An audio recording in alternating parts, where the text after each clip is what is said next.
Hi, I'm Johnny Spero, the chef owner of Bar Spero here in Washington, D.C.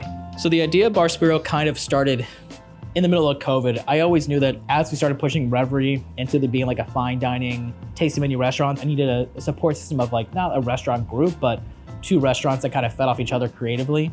We're able to reopen our doors during COVID, and Reverie had kind of transitioned to the style of food that we wanted to cook, and it was 100% seafood. Our goal was to highlight the ingredients that we had on the East Coast, getting the stuff around us, not just trying to import stuff from Japan or from Spain. We really wanted to find the cool stuff here that it existed. Like we didn't tell someone to go seed the water and grow whelks. Like let's keep some of that for us and figure out how we can get that on our menu and get it to our guests. So the day that we got the phone call about the Michelin-starred, which I walked in and then there was a flood coming down from the ceiling, and I get this phone call and it's like this restriction. I was like, fuck, I'm like, hey, what's up? And they're like, hey, Johnny, is this a good time? They're like, this is the calling from the Michelin Guide. I was like, oh yeah. They're like, we just want to let you know that your restaurant was awarded a star. And I think, we've just been kicked down so much over those 4 years from COVID hitting to, we were smashing burgers to roasting ducks to doing whatever we could just to keep the doors open. As soon as I hung up the phone, I was like, oh shit. I'm like, yeah, we got a star. Even with the Michelin star, you can still have some bad shit happen to you. At 3:30 or 4 in the morning, I just wake up to a slew of missed phone calls and text messages. One was from the upstairs neighbor who it was kind of like a casual read. It's like, hey man, just let you know, I think there's a fire downstairs. And I saw that, I didn't have my contacts and I was like, I don't know if I'm reading this right. And then I get a phone call from my landlord after he tried to call me 20 times. He's like, hey, you really need to get down here. And I'm like, I just saw there was a text, there's a fire. He goes, yeah, it's bad. I repress a lot of it, emotionally, how I feel about it. So I can describe I still remember the smell walking in of the refrigerators shut down, melted halfway down. I'm gonna have to start over. This is not let's get the guys in here and scrub this down a little bit. I'm like, yeah, this is bad. People have this idea of a successful chef means you're financially crushing it. Now we had come out of COVID, packed every night, but we still had bills to pay, and we wanted to make sure that we could take care of our staff, pay them for the payroll that we owed them, then another payroll after, because I wanted to, just take care of them because they'd done so much for me. And Ruben's like, hey, I started this GoFundMe for you. I had no idea that many people cared. I think we were just buried down that alleyway for so long, and I live inside this little bubble and I don't always recognize what we do and how that affects everything else, and how many people truly do care about me and the restaurant, not just because of the food, but because of the people that we have in there. But it's kind of poetic, losing a restaurant to a fire and then a month later opening a restaurant that is literally fueled by it. I didn't really know what I wanted Bar Spero to be. We were doing it on the patio during COVID as a small little prefix tasting menu. Bar Spero was inspired by my time in San Sebastian, where you would go to these restaurants where Bar Nestor, Bar Ricardo.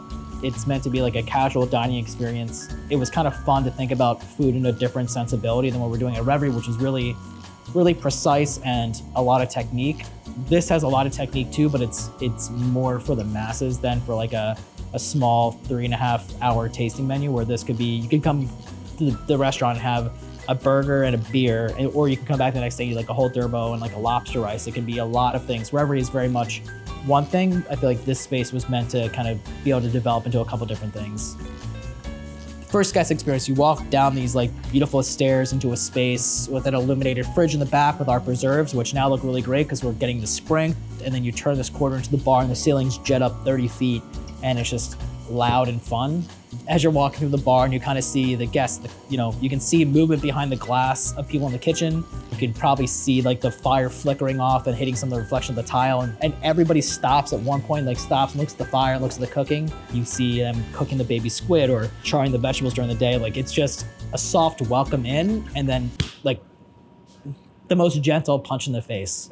The live fire aspect of the restaurant was actually originally we wanted to do a Reverie, where we're just in an old office space and it just didn't really make any sense. But fire, just like salt or vinegar or acid, is a seasoning, right? It's kind of more primal. Whatever you're cooking over top of the fire is enhanced because that's all you're cooking it with.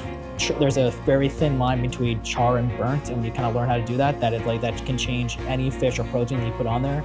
If you could cook on a saute pan on coals, but it's not going to taste like anything. So when you have the perforated MadeIN grill pans and you have the holes and it's the fire's kissing through the pan and the oil and the fat stripping off of that, that's going right back into what you're cooking. So it makes a huge difference. There's no better way to cook seafood than over an open fire. It takes a little bit more little more finesse and just a little more attention, which is, I think a lot of our cooks like that station, although it's like the hottest station. It gives them an opportunity to really like figure out how to touch food and how to cook in a different way than just a saute pan and throwing it down in the pan and going again. As our guests are leaving, I just want people to feel like they can't get enough of what we do and that this is like a welcoming space that they can just walk into any day.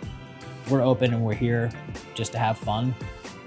I think after people sit down here for like an hour or two, like I think that's usually kind of the vibe we give off. Like we don't take ourselves seriously, but we care about your experience and our food that we cook. So I think that's what kind of keeps drawing people back. I'm Chef Johnny Spero and I use MadeIN cookware.